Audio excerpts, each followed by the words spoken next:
Just before we close it out, I've got some grassroots thoughts on my mind. And I'd like your feedback on my Twitter, for Totera. That's for Totera. Your feedback. I'm going to go in many directions. I'm going to discuss many things. And I'd like your feedback on some of these things that I'm going to throw out there. Because you know what? I've been bombarded the last couple weeks once again from parents, players, club presidents, academies, technical directors, you name it. Nonstop.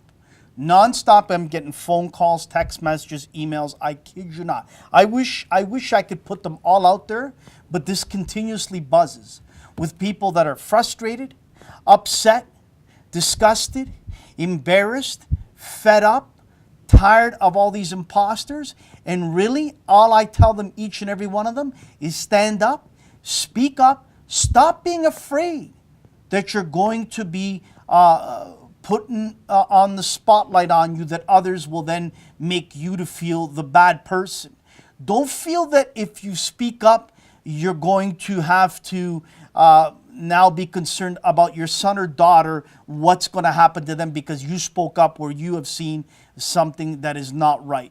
Don't be afraid. Speak up. There's too many imposters, too many people that threaten you with different rules, with different things, that if you say this and you speak from the heart and it's transparent and honest, well, we're gonna suspend you, we're gonna fine you, we're gonna do this, we're gonna do that. Wow, the last time I checked, we lived in Canada. So if someone can't speak their mind openly and freely without defaming, without being vulgar, then you know what? That's a shame, because you should be able to speak openly, transparently, and honestly. So here we go. That's what I'm gonna do. That's exactly what I'm gonna do. Parents, listen.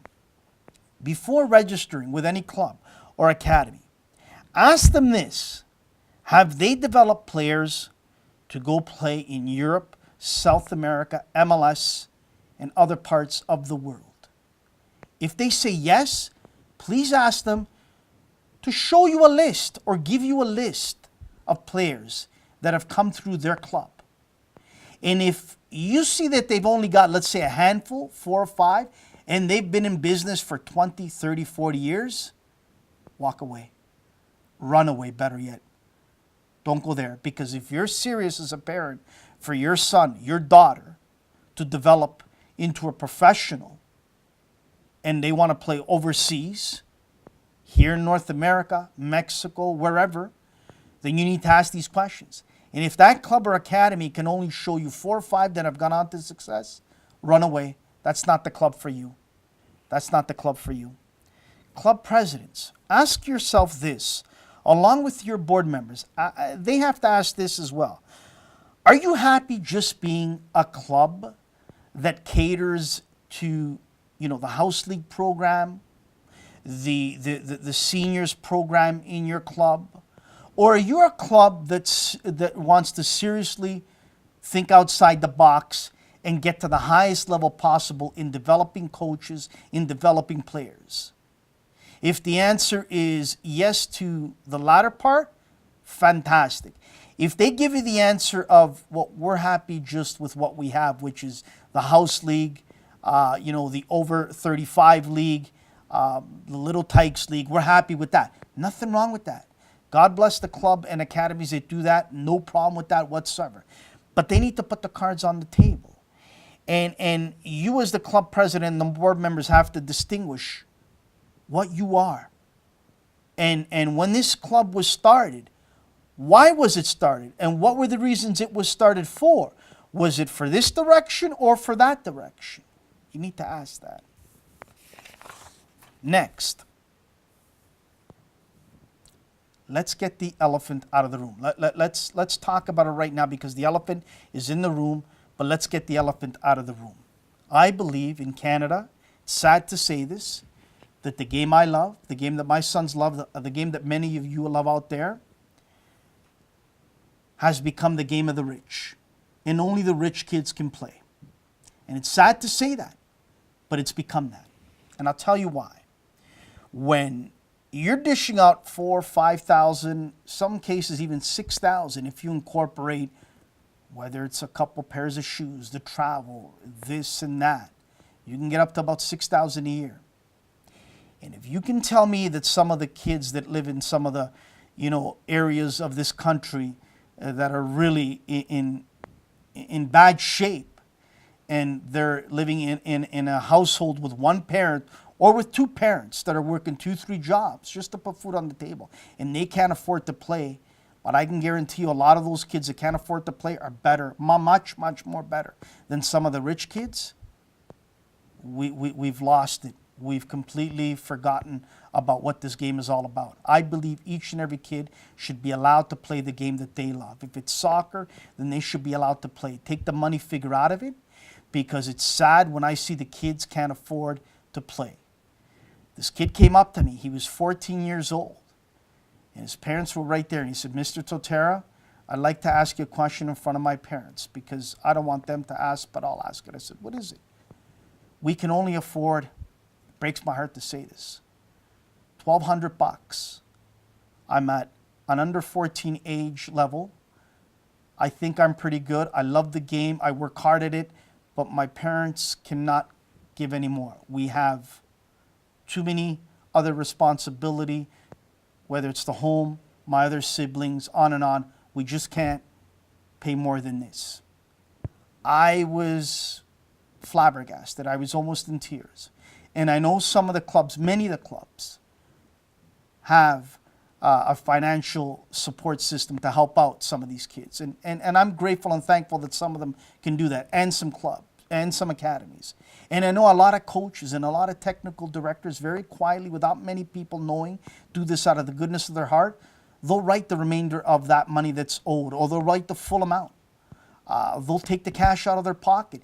Some unbelievable sponsors and parents that are fortunate enough to be able to afford for their kid. A lot of times I've seen it with my own eyes. They'll say, "You know what, I'll pay for him, but I don't want anyone to know." That's fantastic. But in the big picture of it all, it's sad, because every kid should be able to play the game we love. Every kid should be able to play at the highest level, whether they only have $5 or $5,000. I don't care. I don't care. Are these so-called elite leagues all across this country that are charging unbelievable amounts of money, are they worth it? Ask yourself that question. Take stock. Because listen, I'm as guilty as as a parent as well. Because when my second son was going through the system, I spent a ton of money, whether it was with club, academy, extra training, shoes, you name it. And I easily went through $5-6 grand a year myself. And this was without the elite leagues, some of them that were already established. And it was quite a bit, and it was a burden on my wife and I, but we did it for both of our sons. But it was a lot, because the middle class a lot of times gets squeezed, and it's hard. But I look back and now and I think about it, was it all worth it? You know what? Yes and no. Yes, the memories were unbelievable. Yes, the journey was great with my sons. But no, because a lot of that money I could have used, and my wife and I could have used right now to pay for our son's education, university and college, or could have been used to help them put a down payment down on a condo, or whatever it might be. Because over the years, you're looking at 40 to 50K after they're finished, done playing. That's a lot of scratch. So in the big picture, is it worth it? Well, you're paying for some of these elite leagues for your son or daughter to play in. Is it time we open it up for everyone? Competition for every club, every academy, all across, everywhere, all over Canada and the USA. Is it time we open it up? Let the chips fall where they may. Let everyone play against each other. Let's see where everyone ends up. I think that would be something that we need to discuss. I'm not saying let's do it, but I think we need to discuss it. And why not discuss it? Here's something that I knew about a couple years ago, and it was out in social media today. But I knew about this a couple years ago, and I'll throw it out there right now. Is it time in Canada and in the USA, but specifically home here in Canada, to have our own National Youth League? And you're saying, Anthony, how is that possible? Sure, logistically, travel-wise, it would be unbelievably expensive and a nightmare. But would it? Would it be? With the numbers of kids that are playing nationwide, Would an airline company jump on board to help out? Would some other big sponsors jump on board and help out? I bet you they would. So why not BC, some of their best teams at different age groups, at boys and girls, play, let's say, the Alberta's best for 3 weeks in their province, and then you change, you go 3 weeks to their province. Why doesn't Quebec do the same with Ontario? And then maybe a month down the road, you'll have to fork over some money and you'll have to find sponsors. I don't know all the logistics, I don't know all the finances, but I'd love to see some of the teams in Ontario travel to BC, to Alberta, vice versa, to play some of the elite. Not just the so-called national championships. Let's do it all summer long. Why not? Is it time? Too many academies and clubs, I've said this many times, sell dreams. Be very careful. Be very, very careful. Some do a great job. Some sell dreams that can't be achieved. And they know that because their record speaks for itself. When I've told you at the beginning, ask. Ask questions. So be very, very careful. Clubs. If you're feeling the squeeze, then please show your customers the financial breakdown. Give them a breakdown financially, what you're dishing out. All the numbers, show them to them. What you're paying to your coaches, to the facilities, uniform suppliers, insurance, what you're funneling up top, what you're funneling all over the place. Show them so that they once and for all can be content and say, okay, yeah, now we understand where this money's going, where that money's going, where this money's going. And if you have a bank account that's in decent shape, you don't have to be ashamed about that. Because if you're showing all the numbers and they're all adding up, but maybe in that bank account, let's say you have $500,000 or $250K and you're saving up to build your own indoor facility and parents know that, I think all is fine. All is fine. Next, registration is down, I believe, nationwide. How come? What's happening out there? Are people not wanting to play for other reasons that we don't know about? Are people deciding to join other sports that are growing in this country? Is it too expensive? Are they don't want to get involved in the politics? Why is registration down? Is that an alarm bell? Is that an alarm bell? Next. So many industries all over this nation of Canada have gone through some ups and downs in the last 10 years or so. They've made strategic financial moves for their companies. They've downsized. They've cut. They've become lean and mean. Hey, moms and dads. Hey, clubs and academies out there. Maybe that needs to happen. Maybe you need to ask questions of the ones on top of you. Maybe some of those executives, some of those people out there that are making a six-figure salary, are they earning that? Are they justifying making that? Or is it time to start asking questions why they're making that? And what are we getting from that?